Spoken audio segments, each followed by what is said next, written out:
Christmas morning, 1858. Somewhere in the tobacco fields stretching across central North Carolina, a transaction took place that would end in flames before the sun set again. The records are incomplete. Deliberately so, some say. What we know is this: a child was sold. A mother watched. And by dawn on December 26th, one of the wealthiest estates in the region was nothing but ash and bone. The official inquiry blamed faulty lanterns, but the people who lived through it, the ones who survived, they whispered a different story. A story about a woman named Ruth, a price paid in silver, and a fire that burned so hot it melted the iron gates at the entrance. What really happened that Christmas night has been buried for over a century and a half, hidden in courthouse basements and family archives that were never meant to see daylight. Before we continue with the story of Ruth and the fire that consumed Hargrove Estate, if you're fascinated by dark historical mysteries like this one, make sure to subscribe and hit that notification bell so you never miss a story. And I'd love to know. Drop a comment below telling me what state or city you're listening from. Now, let's go back to North Carolina, 1858, and uncover what really happened on that Christmas. The winter of 1858 had been unusually mild across the Piedmont region of North Carolina, where the Hargrove Estate sat on nearly 400 acres of prime tobacco land. The estate was one of the oldest in Randolph County, established in 1791 by Colonel William Hargrove, a veteran of the Revolutionary War who'd been granted the land as payment for his service. The colonel had been a practical man, not given to sentiment or grand gestures. He'd built his house with thick walls and small windows, designed to keep out the summer heat and winter cold. He'd planted his first tobacco crop in the spring of 1792, using seeds he'd brought from Virginia, and by harvest time that year, he'd turned a profit. By the time his grandson, Edmund Hargrove, inherited the property in 1852, it had grown into a sprawling operation. 3 tobacco barns, a main house with 12 rooms, a separate kitchen building, stables, a smokehouse, a blacksmith's forge, a carpenter's workshop, and quarters for the 43 enslaved people who worked the land. The estate produced nearly 20,000 pounds of tobacco annually, most of it shipped to Richmond and then on to markets in Europe. Edmund Hargrove was 34 years old when he took over the estate. He'd been educated at the University of North Carolina in Chapel Hill, where he'd studied law but never practiced. Instead, he'd returned home to manage the family business. He was known in the county as a businessman first, a planter second. He kept meticulous records. Every bushel of tobacco, every tool, every transaction, it all went into leather-bound ledgers that he stored in a locked cabinet in his study. The ledgers were his pride. He could tell you at any moment exactly how much the estate was worth, down to the last dollar. He was married to a woman named Caroline, the daughter of a Charleston merchant family. She was 28 years old, pale and thin, with a nervous disposition that had worsened after the birth of their second son. She spent most of her time in the upstairs rooms of the main house, reading novels and writing letters to her sisters back in South Carolina. She rarely ventured outside, and when she did, she wore a wide-brimmed hat and gloves, even in winter. Their 2 sons, William and James, were 7 and 5 years old, respectively. They were looked after by an enslaved woman named Bess, who'd been with the family since before Edmund was born. Bess was in her 60s, gray-haired and stooped, but still sharp-minded. She'd raised Edmund and his 2 sisters, and now she was raising his sons. She slept in a small room off the kitchen, close enough to hear if the boys woke in the night. The estate itself was laid out in a grid pattern, with the main house at the center. To the east were the tobacco fields, stretching nearly 200 acres. To the west were the vegetable gardens, the orchards, and the livestock pens. To the north were the barns and workshops, and to the south, separated from the main house by a wide dirt road, were the quarters, a row of 12 small cabins where the enslaved people lived. By all accounts, Edmund Hargrove was unremarkable, not particularly cruel by the standards of the time, but not kind either. He didn't whip his workers himself. He left that to his overseer, a man named Cyrus Dalton, but he didn't intervene when Dalton did. He provided adequate food and clothing, but nothing more. He allowed the enslaved people to keep small gardens behind their cabins, and he gave them Christmas Day off from work. But he charged them for any supplies they needed beyond what he provided. He ran his estate the way he ran everything else in his life, with cold efficiency and an eye always on profit. Ruth had been born on the Hargrove estate in the spring of 1834. Her mother, Dinah, had been brought to the estate as a young woman in the 1820s, purchased from a trader in Fayetteville. Dinah had worked in the main house as a cook, a position that carried a certain status among the enslaved community. She was known for her skill with bread and pastries, and Caroline Hargrove had relied on her heavily, especially during the years when she was pregnant and unable to manage the household herself. Ruth had grown up in the main house, helping her mother in the kitchen. She'd learned to read by watching the Hargrove children do their lessons, and she'd learned to cook by standing at her mother's elbow, watching her knead dough and stir pots. She was a quiet child, observant and careful, with her mother's dark eyes and quick hands. When Ruth was 11, Dinah fell ill with a fever. It came on suddenly in the middle of summer, and within 3 days she was dead. The doctor who examined her said it was likely typhoid, though he couldn't be certain. She was buried in the small cemetery behind the quarters in an unmarked grave next to a dozen others. After Dinah's death, Ruth was moved to the fields.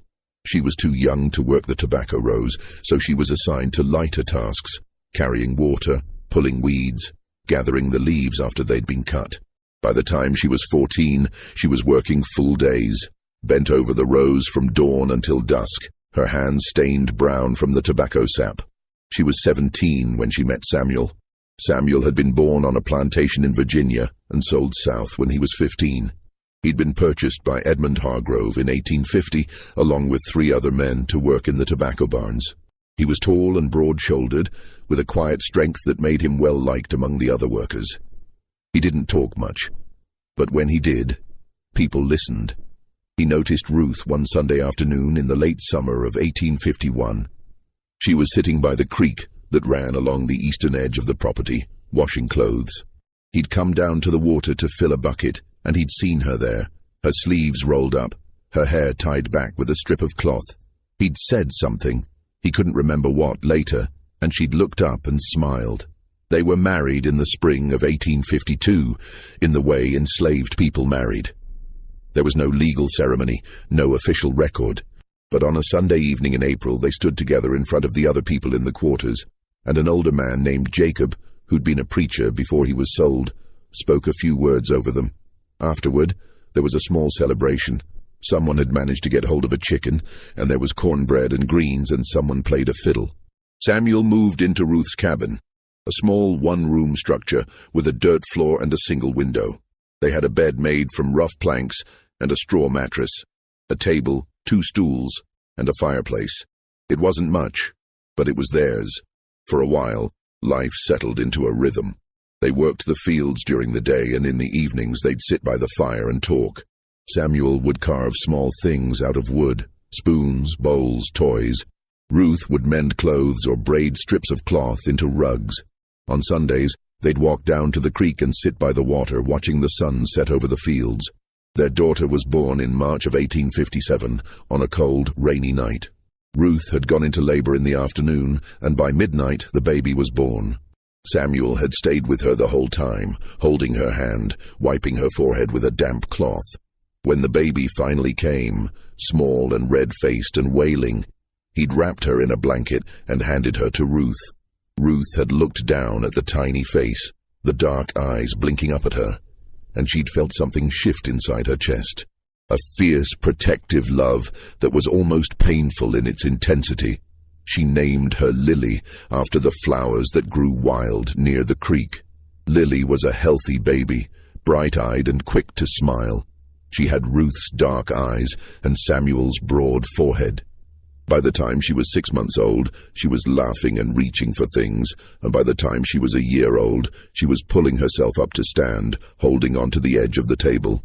Ruth would carry her into the fields in a sling made from old cloth, setting her down in the shade while she worked the rows. In the evenings she'd sing to her, old songs Dinah had taught her, songs that had been passed down through generations, songs about rivers and roads and freedom. Samuel doted on the child. He'd carve little toys for her out of scraps of wood, animals mostly, a horse, a bird, a rabbit. He'd make them move and dance while Lily laughed and reached for them with her small hands.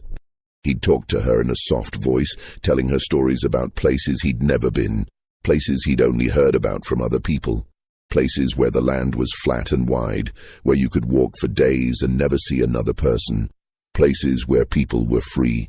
For a brief time, despite everything, there was something close to happiness in that small cabin in the quarters. But Edmund Hargrove's ledgers told a different story. The tobacco crop of 1857 had been poor.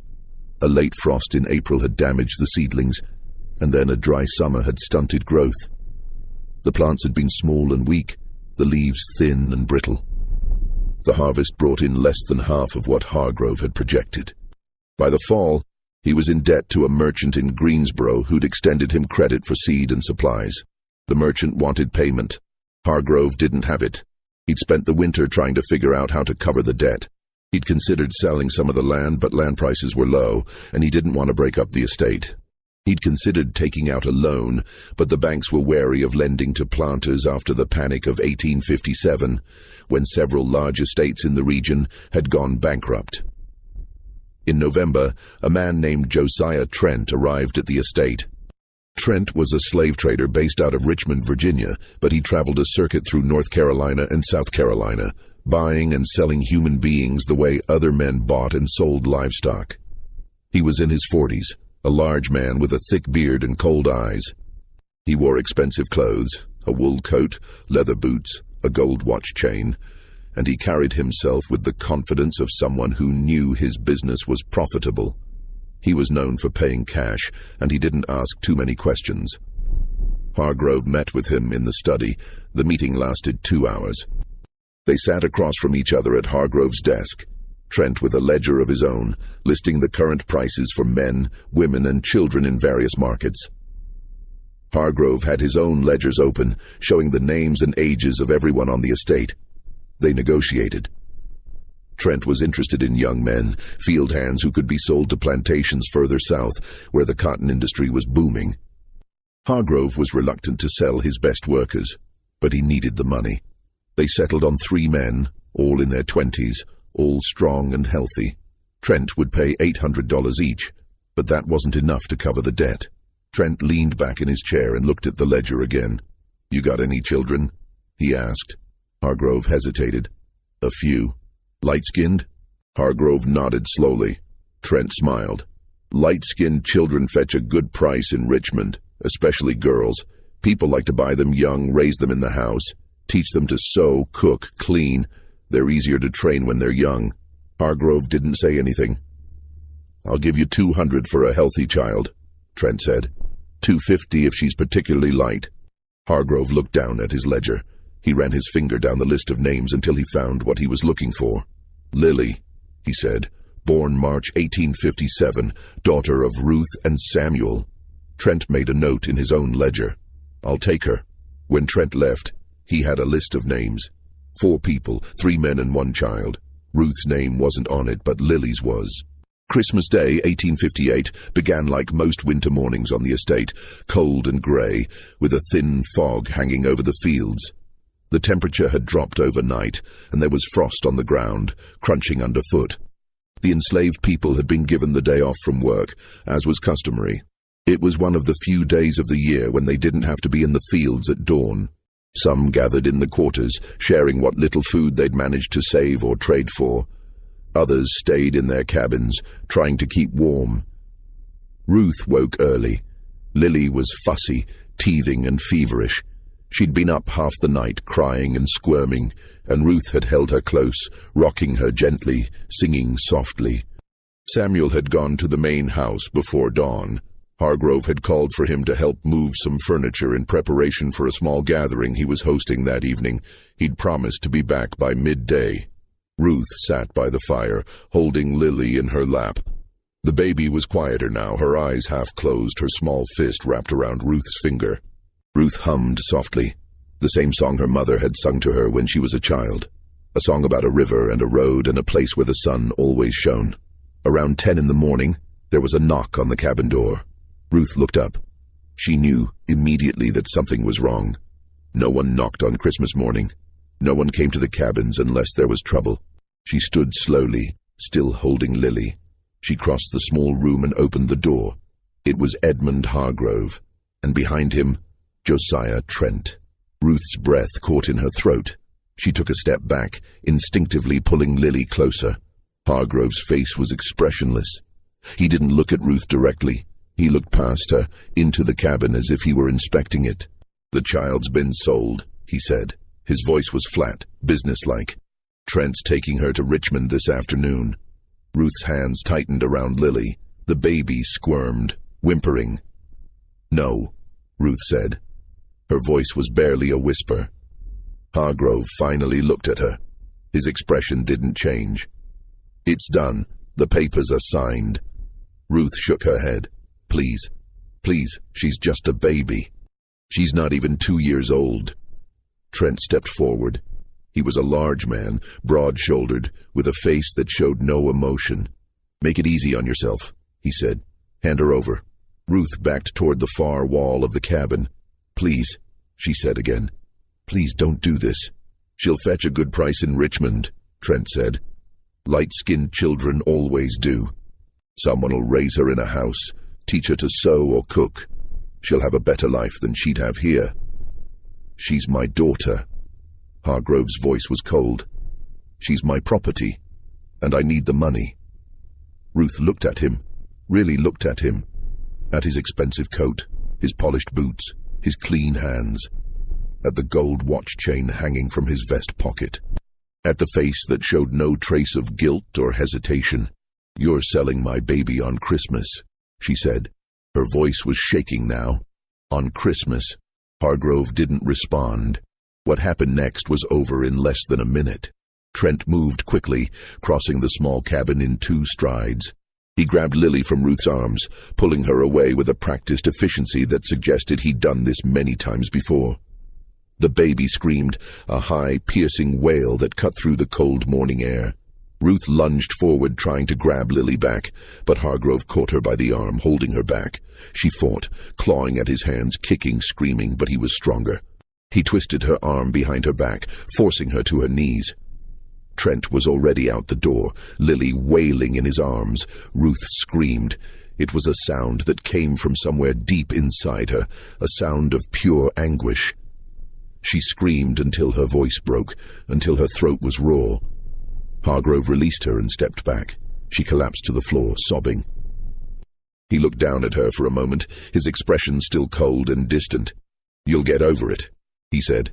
Then he turned and walked out, closing the door behind him. Ruth stayed on the floor, her body shaking with sobs. She could still hear Lily crying, the sound growing fainter as Trent carried her away. She could hear the creak of a wagon, the jingle of harness, the sound of horses' hooves on the frozen ground. And then, silence. By noon, Josiah Trent's wagon was gone, heading north toward Virginia. Lily was in the back, wrapped in a blanket, still crying. The 3 men Hargrove had sold were chained in the wagon bed, their faces blank with shock and resignation. Ruth didn't move from the floor of the cabin for hours. When Samuel returned and found her there, he didn't speak. He just knelt beside her and held her while she cried. But eventually the tears stopped, and when they did, something else took their place. Something cold and hard and unbreakable. That evening, as the sun set and the temperature dropped, Ruth finally stood. She walked out of the cabin, across the quarters, and toward the main house. Samuel tried to follow her, but she told him to stay back. "Don't follow me," she said. Her voice was quiet, but there was something in it that made him stop. She didn't go to the front door. She went to the kitchen building, a separate structure connected to the main house by a covered walkway. The fire in the hearth was still burning. It was always kept lit during the winter to make cooking easier in the mornings. Ruth stood there for a long time, staring at the flames. She thought about Dinah, her mother, who'd worked in this kitchen for 20 years before she died. She thought about all the meals she'd helped prepare, all the hours she'd spent standing at this hearth, cooking food for people who saw her as nothing more than a tool. She thought about Lily, about her small hands and bright eyes, about the way she laughed when Samuel made the wooden animals dance, about the way she'd reached for Ruth that morning, her fingers grasping at air as Trent carried her away. And she thought about Edmund Hargrove, about his cold eyes and his ledgers and his gold watch chain, about the way he'd said, "You'll get over it," as if losing a child was no different than losing a tool or a piece of furniture. She reached down and picked up a burning log from the hearth. The heat seared her hands, but she didn't let go. She carried it through the covered walkway and into the main house.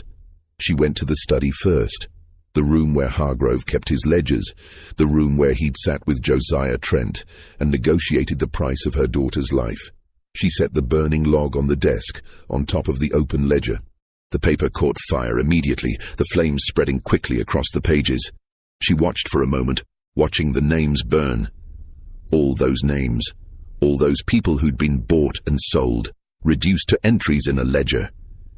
Then she turned and walked out. She went to the parlor next, where Caroline Hargrove kept her expensive furniture and her imported rugs. She set fire to the curtains, watching them go up in flames. Then the dining room, the sitting room, the hallway. By the time she reached the front door, the entire first floor was burning. She walked out into the cold night air and stood in the yard, watching the flames spread. She could hear shouting now, people running, someone screaming, but she didn't move. She just stood there, her hands blistered and bleeding, watching the house burn. The fire burned for hours, consuming not just wood and brick, but the illusion of order that men like Edmund Hargrove tried to impose on a system built on human suffering. By the time the first neighbors arrived, drawn by the glow visible for miles across the flat Piedmont landscape, there was nothing to be done. The main house was engulfed, flames shooting 30 feet into the air. The heat was so intense that people couldn't get within 50 yards of the structure. They formed a bucket line from the well anyway, more out of instinct than hope, passing water hand to hand in a futile attempt to contain the blaze. Edmund Hargrove and his family had escaped through a second-floor window on the east side of the house. Caroline had jumped first, landing badly and breaking her ankle.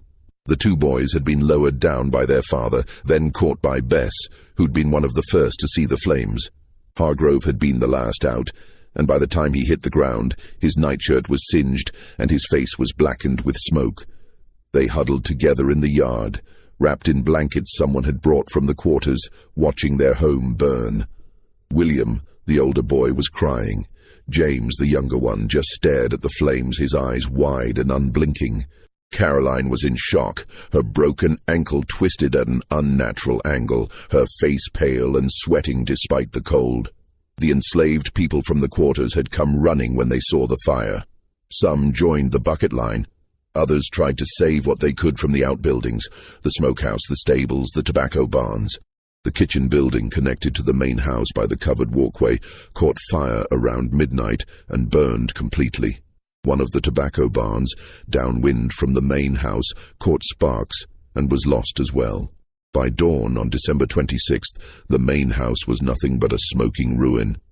The walls had collapsed inward, leaving only the brick chimney standing blackened and cracked. The iron gates at the entrance to the property had warped from the heat, their decorative scrollwork melted and twisted. Ruth was found sitting on the ground near the remains of the house, her hands burned and blistered, her dress singed and torn.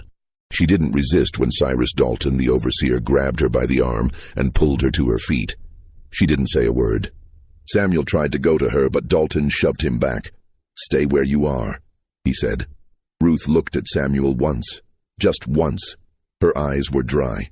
She didn't cry. She didn't speak. She just looked at him, and then she looked away. Dalton took her to the barn and locked her inside. The inquiry began 2 days later. The county sheriff, a man named Thomas Garrett, came to the estate with a deputy and a clerk to take statements. He interviewed Edmund Hargrove first, then Caroline, then several of the enslaved people who'd been present when the fire started. Hargrove's account was straightforward. He'd been asleep when the fire started. He'd woken to the smell of smoke and the sound of his wife screaming. He'd gotten his family out as quickly as he could. He believed the fire had been caused by a lantern left burning in the kitchen. or perhaps a spark from the hearth. But when pressed, he admitted that Ruth had been seen near the kitchen building shortly before the fire started, and when asked why she might have been there, he hesitated. "There was an incident earlier in the day," he said finally. "A child was sold. The child's mother was upset." Sheriff Garrett made a note in his ledger. "Upset enough to set fire to your house?" Hargrove didn't answer directly. "I don't know what she was thinking, but she was the last person seen near the kitchen before the fire started." The sheriff interviewed Ruth the next day. She was still in the barn, her hands wrapped in strips of cloth that Bess had brought her. She sat on the dirt floor, her back against the wall, staring at nothing. "Did you set the fire?" Garrett asked. Ruth didn't respond. "If you confess, it'll go easier for you," he said. "The judge might show leniency." Ruth looked at him. Her eyes were empty. "What will you do to me?" she asked. Her voice was hoarse from screaming the day before. "That's up to the judge," Garrett said. "Will you hang me?" Garrett shifted uncomfortably. "That's up to the judge," he said again. Ruth looked away.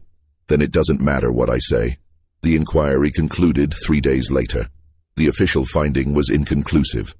There was no direct evidence that Ruth had set the fire, only circumstantial evidence and suspicion. But there was also no other explanation that made sense. Edmund Hargrove, despite everything, didn't push for a trial. Some said it was because he didn't want the attention. A trial would mean newspapers, questions, scrutiny.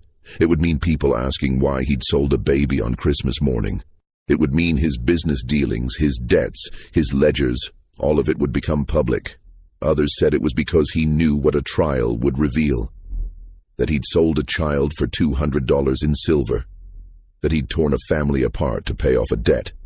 That he'd done it on Christmas of all days. Whatever his reasons, he made a decision. Ruth would be sold, quietly, quickly, to someone far enough away that the story wouldn't follow her. 3 weeks later, a broker from Charleston arrived at the estate. His name was Marcus Finch, and he specialized in what he called difficult cases, enslaved people who'd run away or fought back or caused trouble. He paid less than market value, but he paid cash, and he didn't ask questions. He paid Edmund Hargrove $150 for Ruth, $50 less than Hargrove had gotten for Lily. Ruth was taken away on a cold morning in late January. She didn't say goodbye to Samuel. She didn't look back at the quarters, or the fields, or the ruins of the main house. She just climbed into the back of Finch's wagon and sat down, her hands still bandaged, her face expressionless. Samuel watched her go. He stood in the yard outside their cabin, his hands clenched into fists, his jaw tight. He didn't cry. He didn't speak. He just watched until the wagon disappeared down the road. That night, he went into the cabin and found the small wooden rabbit he'd carved for Lily. He held it in his hands for a long time, running his fingers over the smooth wood, remembering the way Lily had laughed when he made it hop across the table. Then he wrapped it in a piece of cloth and buried it beneath the floorboards, in the corner where Lily's cradle had been. The years that followed were hard ones for the Hargrove estate. Edmund Hargrove rebuilt, but it took time and money he didn't have. He borrowed from banks in Greensboro and Raleigh, putting up the land as collateral. He hired new workers to replace the ones he'd sold. But they were expensive, and the tobacco crops continued to be unpredictable. By 1860, the estate was barely breaking even. Hargrove had built a new house, smaller and simpler than the original, with fewer rooms and no decorative details. It was functional, nothing more. He'd also rebuilt the kitchen as a separate structure, but this time he'd had it built farther from the main house, with a stone foundation and a brick chimney that extended well above the roofline. He'd become obsessed with fire safety. Every door in the new house had a lock. Every window had shutters that could be barred from the inside. He kept buckets of water stationed at intervals around the property, and he'd had a bell installed near the main house that could be rung in case of emergency. He also kept a rifle by his bed, and he slept poorly. Caroline never fully recovered from the fire. Her ankle healed badly, leaving her with a permanent limp. But the physical injury was nothing compared to the psychological one. She'd developed a terror of fire that bordered on obsession. She refused to allow candles in the house, insisting that only oil lamps be used, and even then, only in rooms where someone was present. She wouldn't let the boys play near the hearth. She had nightmares, waking in the middle of the night screaming that she smelled smoke. By 1861, she'd stopped leaving the house entirely. She spent her days in the upstairs bedroom, reading the same books over and over, writing letters to her sisters that she never sent. She rarely spoke to Edmund, and when she did, it was only to ask about the locks on the doors or the water in the buckets. The boys grew up in the shadow of the fire. William, the older one, became quiet and withdrawn. He'd wake in the night sometimes, crying, saying he'd dreamed about the flames. James, the younger one, developed a stutter that he never fully outgrew. The enslaved people on the estate spoke about the fire in whispers. They didn't talk about it openly, not where Hargrove or Dalton could hear, but among themselves they told the story. About Ruth and Lily, about Christmas morning, about the way Ruth had walked into the main house with a burning log in her hands.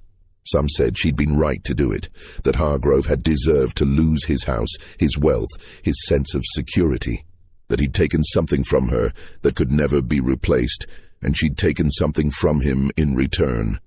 Others said it had been a mistake, that Ruth had only made things worse for herself and for everyone else, that the fire had accomplished nothing except to bring more suffering.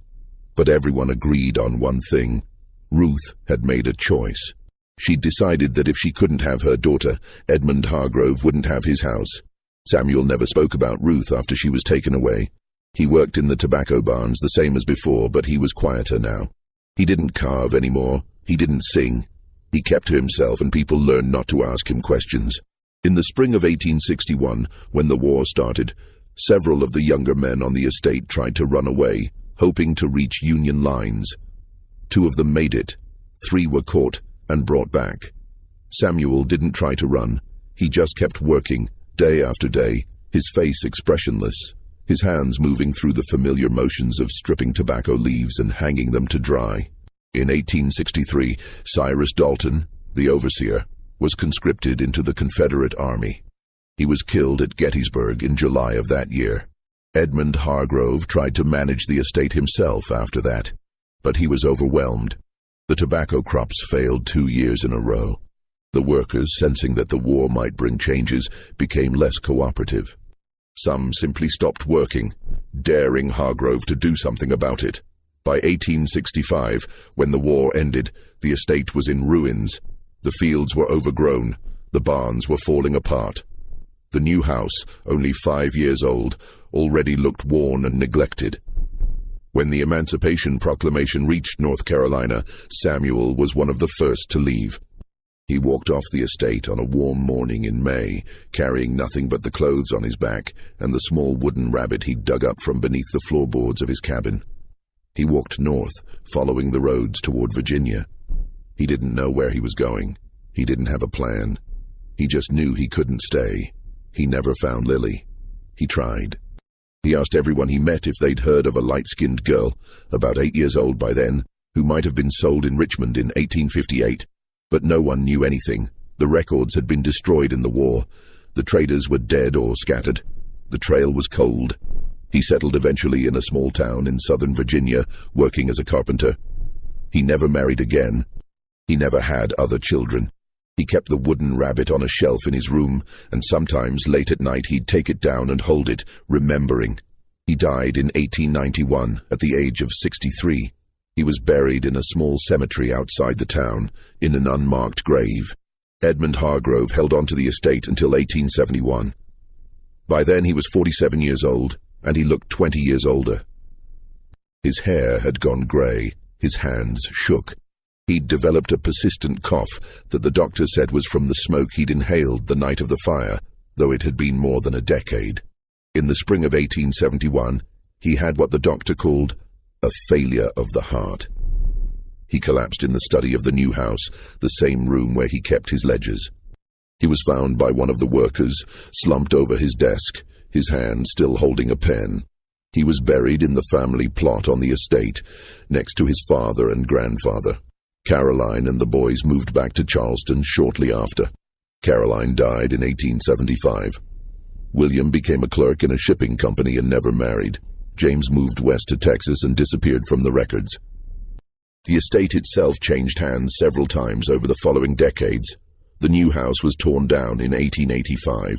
The land was subdivided and sold off in pieces. By 1900, the only thing left of the original Hargrove estate was the family cemetery and a few crumbling foundations hidden in the underbrush. But the story didn't end there. In 1923, a man named Robert Vance bought 50 acres of the old Hargrove property, including the grove where the main house had stood. Vance was a veteran of the First World War, originally from Pennsylvania, who'd moved south looking for cheap land to farm. He was in his early 40s, unmarried, with a limp from a piece of shrapnel that had lodged in his left leg during the Battle of the Argonne Forest. He cleared part of the grove and built a small house near the creek. It was a simple structure, 2 rooms, a stone fireplace, a front porch. He planted a vegetable garden and kept a few chickens. He lived there alone, content with the quiet and the solitude. For the first year, everything was fine. He worked the land, sold vegetables at the market in town, and kept to himself. The neighbors were friendly enough, though they found him a bit odd. He didn't attend church, he didn't socialize, he just worked his land and stayed in his house. But in the summer of 1924, things started to change. It began with small things. Vance would wake in the middle of the night and smell smoke. Not wood smoke, like from a chimney, but something else. Something acrid and chemical, like burning fabric or tar. He'd get up and check the house, but there was never anything burning. The fireplace would be cold, the stove would be off. The smell would linger for a few minutes and then it would fade. He told himself it was his imagination, a trick of the mind, brought on by memories of the war. He'd smelled burning things in France, burning wood, burning flesh, burning earth. Maybe his mind was playing tricks on him. But then he started hearing things, footsteps on the porch. Slow, deliberate footsteps, like someone pacing back and forth. He'd get up and go to the door, but there'd be no one there, just the empty porch and the dark yard beyond. And sometimes late at night he'd hear a woman's voice, singing. It was faint, barely audible, but it was there. A low, mournful song in a language he didn't recognize. Or maybe it was English, but the words were too distorted to make out. He tried to ignore it. He told himself it was the wind, or an animal, or his own mind playing tricks on him again. But the sounds continued, night after night. The footsteps, the singing, the smell of smoke. In the fall of 1924, he decided to dig a new well. The old one, near the house, had started to run dry, and he needed a more reliable water source. He chose a spot about 30 yards from the house, near where he thought the original main house had stood. He started digging on a cool morning in October. The ground was hard, packed clay mixed with rocks. He worked slowly, breaking up the soil with a pickaxe and shoveling it out. By midday, he was about 4 feet down. That's when the shovel hit something hard. He thought it was a rock at first, but when he cleared the dirt away, he saw that it was metal. A box, rectangular, about the size of a small trunk made of iron and badly rusted. It was locked. Vance stared at it for a long time. He didn't know what to do. Part of him wanted to leave it buried, to fill in the hole and forget he'd ever found it. But another part of him, the part that had survived the war, the part that had learned to face things head-on, wanted to know what was inside. He used a hammer to break the lock. It took several tries, but eventually the rusted metal gave way. Inside the box were papers, ledgers, old, yellowed, brittle with age. Some of them were water-damaged, the ink faded and illegible, but others were still readable. Vance lifted them out carefully and spread them on the ground. They were account books, records of transactions, dates, names, amounts. He read through them slowly, his hands shaking slightly. They were records of people, enslaved people, bought and sold like livestock. Each entry had a name, an age, a description, and a price. Jacob, male, age 28, strong back, good worker, $800. Sarah, female, age 19, house-trained, $600. Moses, male, age 35, skilled carpenter, $900. Page after page, dozens of names, dozens of lives reduced to entries in a ledger. And then, near the bottom of one page, he found an entry that made him stop.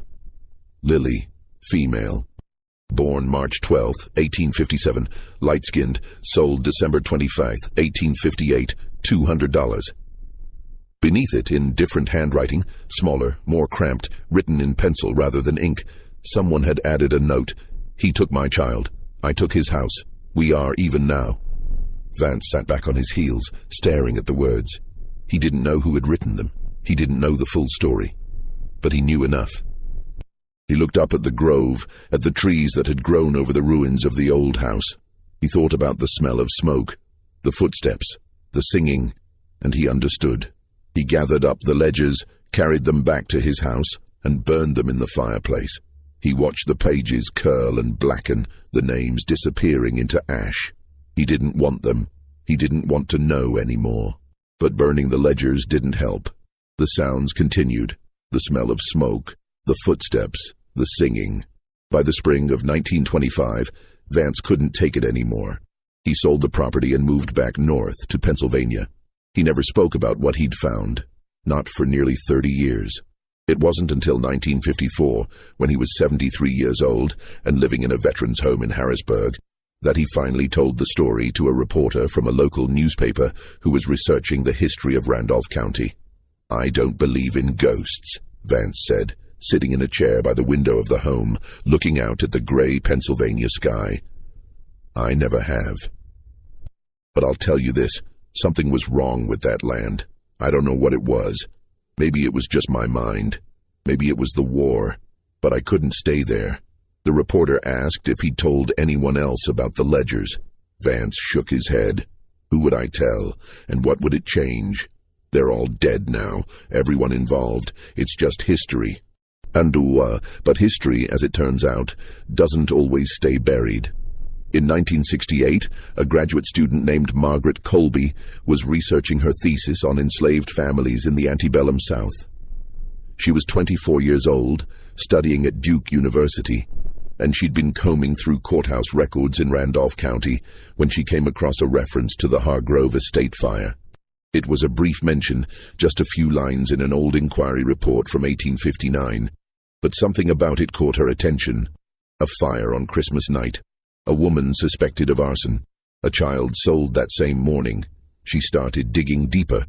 She found the inquiry report, which was brief and inconclusive. She found property records showing the sale of the estate in pieces over the years. She found tax documents, census records, and family histories. And then, in a box of miscellaneous documents that had been misfiled in the basement of the courthouse, she found a letter.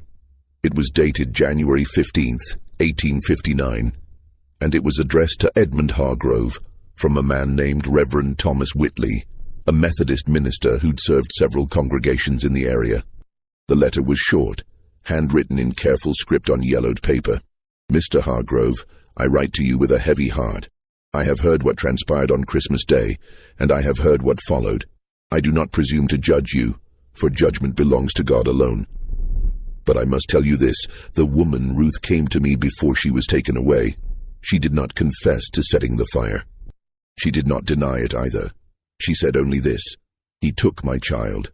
I took his house. We are even now. I fear, Mr. Hargrove, that you are not even.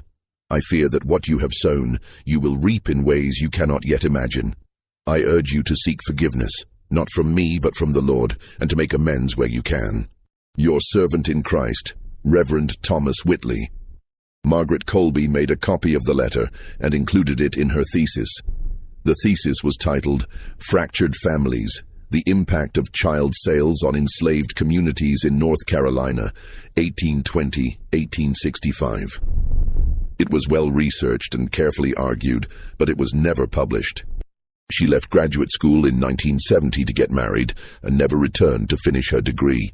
But a copy of the thesis ended up in the archives of the North Carolina State University Library, where it sat, largely unnoticed, for decades. In 2003, a historian named Dr. Alan Pritchard came across Colby's thesis while researching a book on resistance among enslaved people in North Carolina. He was in his 50s, a professor at a small college in Virginia, and he'd spent most of his career studying the ways enslaved people had fought back against the system that oppressed them. He was struck by the letter from Reverend Whitley and decided to investigate further. He spent the next 2 years tracking down every piece of information he could find about the Hargrove estate, Ruth, and the fire. He combed through property records, tax documents, and family histories. He searched for descendants of people who'd been enslaved on the estate.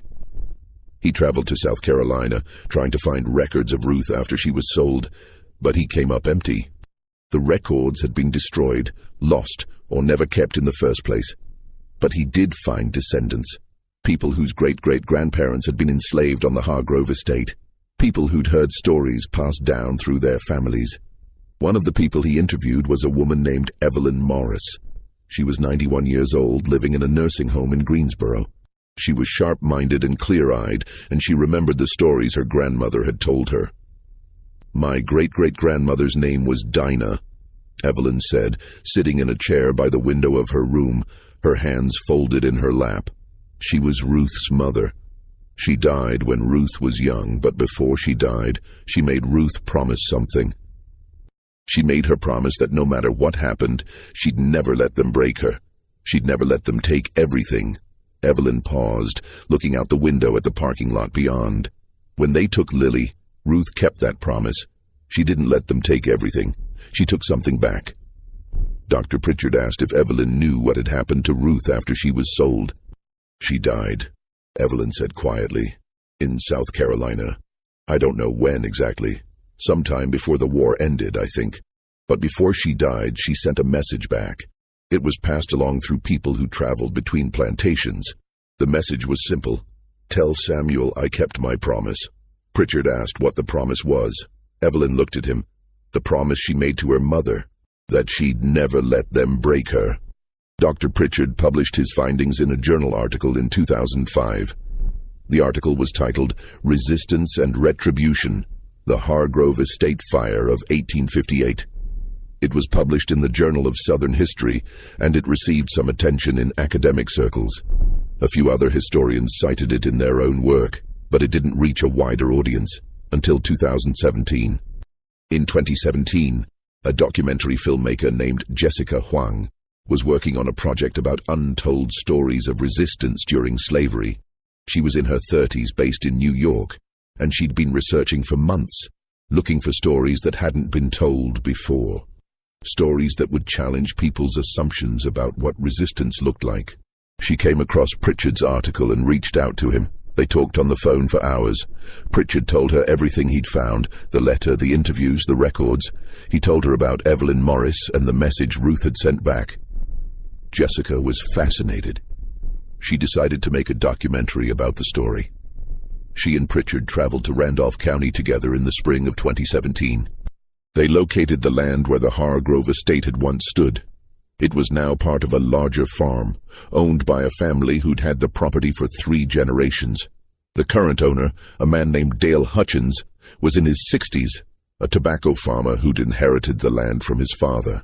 Jessica and Pritchard explained what they were doing, and Hutchins gave them permission to explore the property. They brought ground-penetrating radar equipment and a small team of archaeologists from the University of North Carolina. They spent 2 weeks surveying the land, mapping the locations of the old buildings, searching for anything that might have survived. What they found was remarkable. Beneath the grove of pine trees in the area where the main house had stood, they discovered the remains of the foundation. The bricks were blackened and cracked from the fire, but they were still there, buried under decades of soil and leaf litter. And beneath the foundation they found something else, a small stone-lined pit, carefully constructed, hidden beneath what would have been the floor of the study. Inside the pit were the remnants of burned ledgers, pages blackened and brittle, but still partially legible. The archaeologists carefully excavated them, using brushes and tweezers to lift the fragments. And among the pages, they found something that shouldn't have been there. A small wooden carving of a rabbit.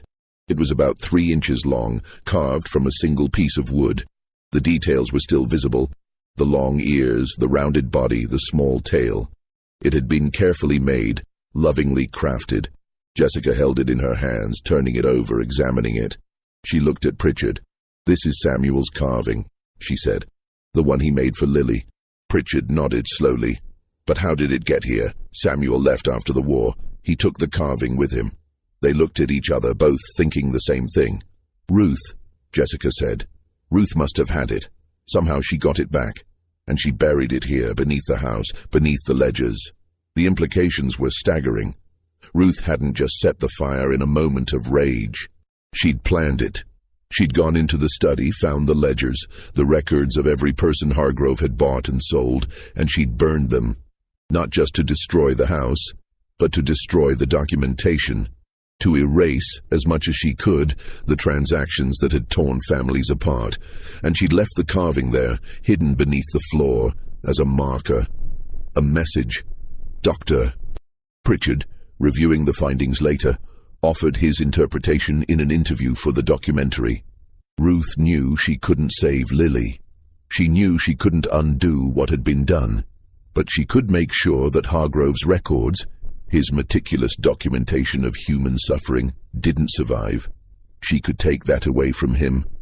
And she did. The carving was her way of saying, "This is for Lily. This is for all of us. You can't erase us. We were here. We mattered." Jessica Huang's documentary, titled The Fire That Ruth Set, premiered at the Tribeca Film Festival in 2018. It won the award for Best Documentary Feature and was eventually picked up by a major streaming service where it reached millions of viewers. The documentary sparked intense debates. Some saw Ruth as a hero, a woman who'd fought back against an impossible system in the only way she could. Others argued that the fire had been an act of desperation, not resistance, and that romanticizing it ignored the complexity of her situation and the danger she'd put others in. Historians debated the evidence. Some questioned whether Ruth had really planned the fire or whether the carving had ended up in the pit by accident. Others pointed out that the message written in the ledger, "He took my child. I took his house. We are even now," was clear evidence of intent. But everyone agreed on one thing. Ruth had made a choice. On Christmas night, 1858, she decided that if she couldn't have her daughter, Edmund Hargrove wouldn't have his house, his records, or his sense of security. She'd taken something back. The land where the Hargrove estate once stood is quiet now. The pine grove remains, though some of the trees have been cleared over the years to make room for new growth. The foundations of the old buildings are still there, hidden beneath the soil, slowly being reclaimed by the earth. In 2019, the County Historical Society installed a small marker near the road. It's made of granite, about 3 feet tall, with a bronze plaque that reads, "Site of the Hargrove Estate, established 1791. Destroyed by fire, December 25th, 1858, a place of labor, loss, and resistance. In memory of Ruth, Lily, Samuel, and all those whose names were lost. Dale Hutchins, the current owner of the land, has said he doesn't mind visitors as long as they're respectful. Some people come to see the site. Some leave flowers near the marker. A few have left small wooden carvings, rabbits, birds, horses, in memory of Lily and the other children who were taken from their families. The wooden rabbit that was found beneath the foundation is now in the collection of the North Carolina Museum of History in Raleigh. It's displayed in a glass case, along with fragments of the burned ledgers and a copy of the letter from Reverend Whitley. The exhibit is titled Resistance and Remembrance, the Hargrove Estate Fire. Ruth's final resting place is unknown. Despite extensive research, no records of her death have been found. There's no grave marker, no documentation of what happened to her after she was sold to South Carolina in 1859. Some researchers believe she may have died during the war when record-keeping broke down across the South. Others think she may have survived and taken a new name, disappearing into the chaos of Reconstruction. But her story, once buried in courthouse basements and family memories, is now part of the historical record. Lily's fate remains a mystery. Josiah Trent's records were destroyed in a warehouse fire in Richmond in 1862, and there's no way to trace what happened to her after she left Randolph County on Christmas Day, 1858. Some descendants of enslaved families in the region have done DNA testing, hoping to find connections. But so far, nothing conclusive has emerged. There are theories, Some researchers believe Lily may have been sold to a family in Richmond and raised as a house servant. Others think she may have been resold further south to Georgia or Alabama. A few believe she may have died young, a victim of disease or neglect, her death never recorded. The truth is, we'll probably never know. Edmund Hargrove's grave is still in the family plot, on what's now private property about a mile from where the estate once stood. The plot is overgrown, the headstones tilted and weathered. His descendants, scattered across the country, have had mixed reactions to the story.